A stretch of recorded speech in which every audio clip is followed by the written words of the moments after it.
बिस्मिल्लाहिर्रहमानिर्रहीम। मुअज़्ज़ज़ ख़वातीन व हज़रात, हमारे जो मुअज़्ज़ज़ मेहमान थे आज के, उस्मान शाहिद साहब, डॉक्टर नवीद इलाही साहब, अहमद अवैस साहब, उन्होंने बड़ी जामे गुफ्तगू की है।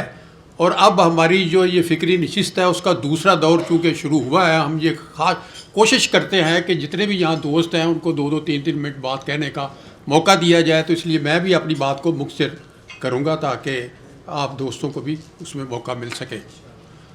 आज पूरी दुनिया ये मुशाहिदा कर रही है कि ये ट्रंप जो है ये अमरीकी तारीख का इंतहाई गैर मुतवाज़न सदर साबित हुआ है।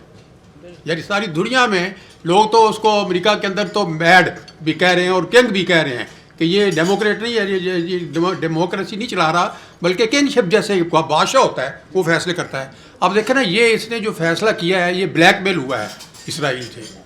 जैसे F-15 फाइलों में उसका नाम आया है, तो वो इसराइल ने उसको नेतन्याहू ने उसको ब्लैकमेल किया और वो गुफ्तगू का मुज़ाकरात कर रहा था ईरान के साथ और वो बड़े सक्सेसफुल जा रहे थे, कंक्लूड हो रहे थे। तो उसमें आके उन्होंने हमला कर दिया और उसने UNO को बाईपास किया, उसने नेटो को बाईपास किया, उसने यूरोपीय यूनियन को बाईपास किया, अपनी कांग्रेस से भी कोई इजाज़त नहीं। हालांकि उनका जो आइन है वो ये कहता है कि जब आप वार डिक्लेयर करेंगे तो कांग्रेस की मंजूरी उनको चाहिए आइन के मुताबिक, लेकिन वो भी उसने नहीं दी।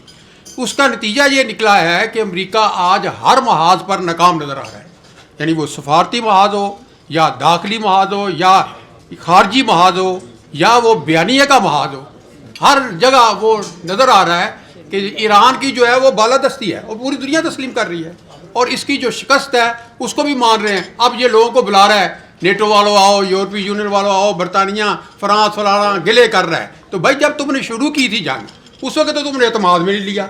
अब तुम उनको इस तरीके से बुला रहे हो जैसे कोई गुलाम है, कोई वो आज़ाद मुल्क नहीं है बल्कि गुलाम है या कॉलोनी है। वो एक इंडिपेंडेंट मुल्क है, उनकी कॉन्स्टिट्यूशन है, उनकी पार्लियामेंट है, उनकी कांग्रेस है, उनसे उन्होंने इजाज़त लेनी होती है और तुम तो बादशाह बने हुए हो। और देखें कि इसका जो मुल्क के अंदर जो इसके खिलाफ जो रद्द अमल आया है उसके ऊपर भी आपको तवज्जो देनी चाहिए कि अमेरिका के एक ही दिन में, हफ्ते वाले दिन, 3000 शहरों में 70 से 80 लाख लोग बाहर निकले हैं इस जंग के खिलाफ, ट्रंप के खिलाफ और बादशाह के खिलाफ और उनकी जो इमिग्रेशन पॉलिसीज़ हैं, कानून इम्तियाजी नोयत के, उसके खिलाफ। तो लेकिन बड़े दुख की बात यह है कि जो मुसलमान ममालिक हैं उसमें हमें कोई बात करता हुआ नज़र नहीं आता।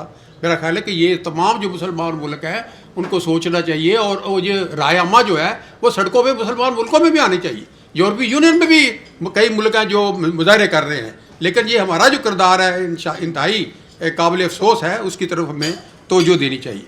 अब मैं एक नुकता ये जैसे प्रोफेसर साहब ने भी जिक्र किया कि देखिए जी, पाकिस्तान माशाल्लाह अल्लाह के फजल करम से काफ़ी इसकी अहमियत पूरी दुनिया में हो रही है। अस्करी महाज पे जब इंडिया के साथ लड़ाई हुई तो अस्करी महाज पे भी हमने बरतरी साबित कर दी सारी दुनिया के सामने। अब सफारती महाज पे भी देखें कि हम कामयाब जा रहे हैं, सालसी का किरदार अदा करने की कोशिश कर रहे हैं। और 3 जो अहम मुल्कों के वज़राए ख़ारिजा हैं वो इस्लामाबाद आए और उन्होंने सोच विचार किया कि भाई हम इस सालसी को किस तरीके से कामयाब करा सकते हैं।